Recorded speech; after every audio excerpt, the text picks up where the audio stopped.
Xborg's ultimate just got a wild change. The spin rate is now doubled, but the damage cut in half. On top of that, there's a new twist. When his ult ends, he now absorbs all the Firaga supplies around him. Pretty interesting, right? Now that's what I'm talking about. In this video, we're gonna break all of that down.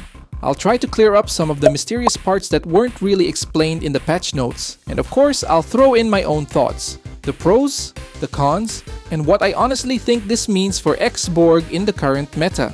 Let's dive in and see if this update is enough to bring our favorite fire machine back into the spotlight.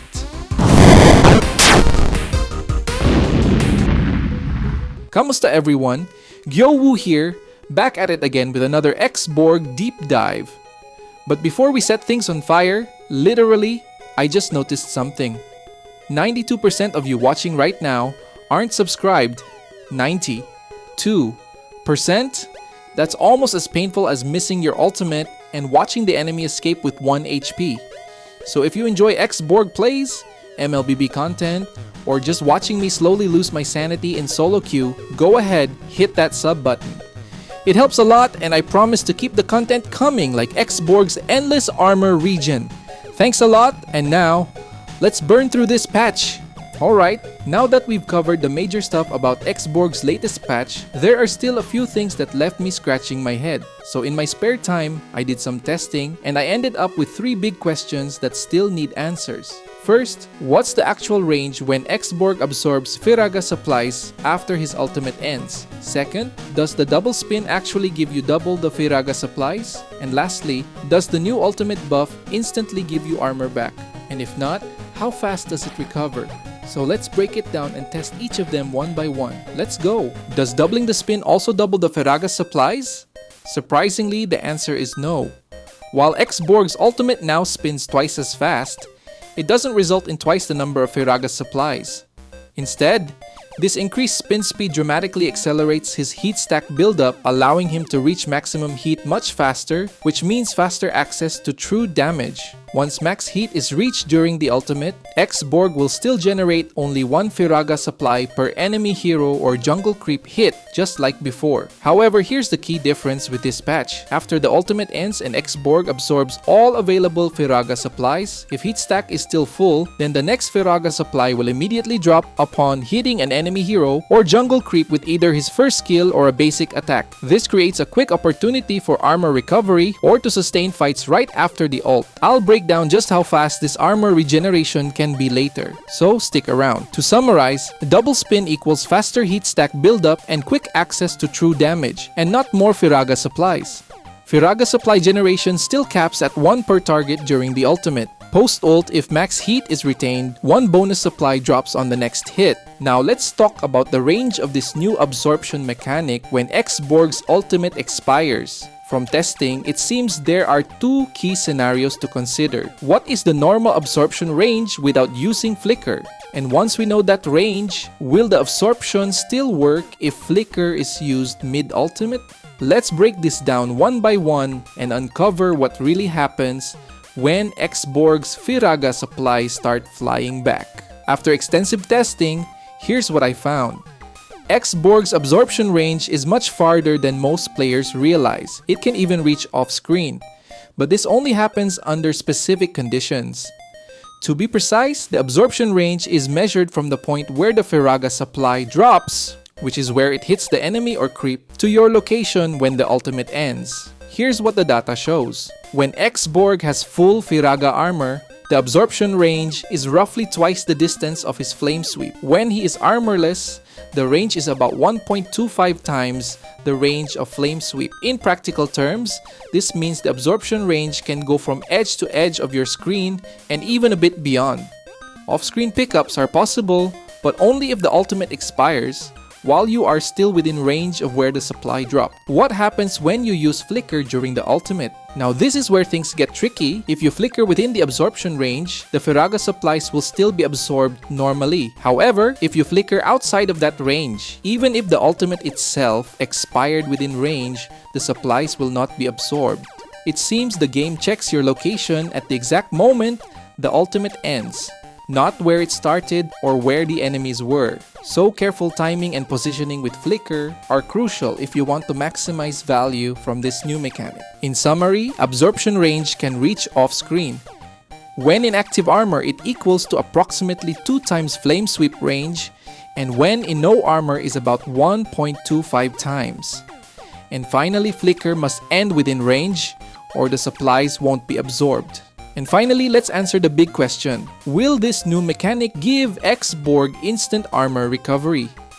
At first glance, the obvious answer might be yes, but that's actually not the case. This is where I admit I was wrong in my initial prediction. I originally thought that with the double spin speed, especially now that Xborg can do up to 14 spins in a full ultimate, he'd be able to proc multiple Firaga supplies per target, which would mean easy instant armor recovery during team fights. In theory, if you hit 5 enemies and generated 2 supplies per target, that's 10 supplies, enough to instantly regain your Firaga armor. But that's not what actually happens. What really happens post-patch?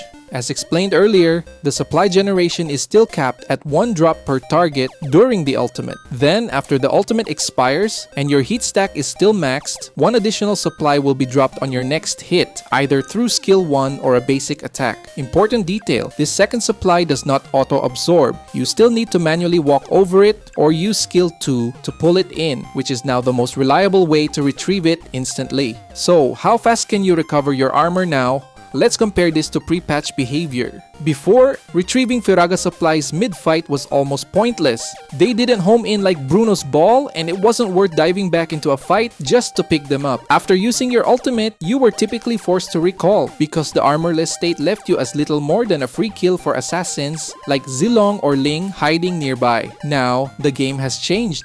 As a solo queue player, I often find myself hitting 2 to 3 heroes with the ultimate. That gives me 2 to 3 Firaga supplies instantly, and then 2 to 3 more from follow-up hits, assuming max heat is still active. If you retrieve all 5 to 6 of those supplies, that's roughly 60% to 80% armor recovery mid-fight. That's massive. You no longer have to disengage immediately after ulting. You can confidently re-engage, rotate, or even dive, depending on the situation, because you're not just burning your ultimate for zoning anymore. You're setting yourself up for sustainability and pressure. Why is this important for solo players? As someone who mains Xborg in solo queue, this update changes everything.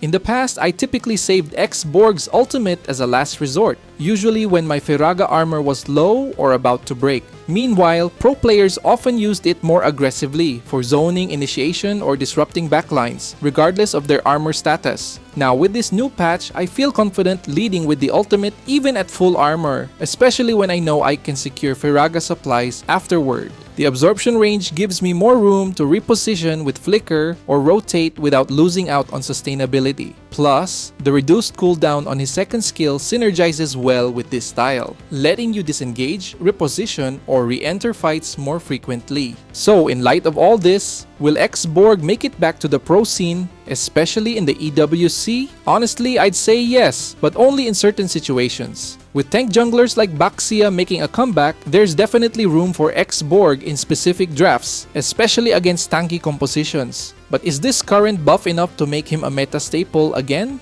Personally, I don't think so. Not yet. Where does Xborg stand now? Right now, I see Xborg being treated as a situational pick, a counter, a comfort pick, or a solo lane bully when the draft allows. He still lacks that extra edge to consistently compete with top-tier EXP laners or junglers in coordinated play. What does he need to truly return to the meta? If Moonton really wants to bring Xborg back into the spotlight, especially in pro play, a full rework might be necessary, similar to what they did with Kimmy and Granger. Let's not forget, Xborg is a hybrid machine, right? He scales with both physical and magic power. But right now, magic power only gets converted into physical damage, and that's it.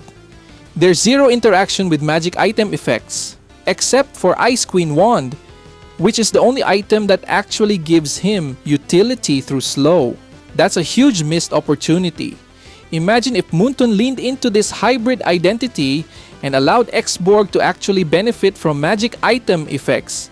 It would unlock a whole new level of build diversity and possibly revive him as a viable jungler, and if that's asking too much, then at least give him more ambush potential or mobility, so he can apply pressure and capitalize on solo picks like a true threat in the jungle role. And that's it for my deep dive on the latest patch for Xborg. What do you guys think? Did I miss anything? Do you think this is the comeback patch that gets Xborg back on the EWC stage? Let me know in the comments, and don't forget to drop a like so more Xborg fans can find this video. Until next time, stay fiery and I'll see you in the next one.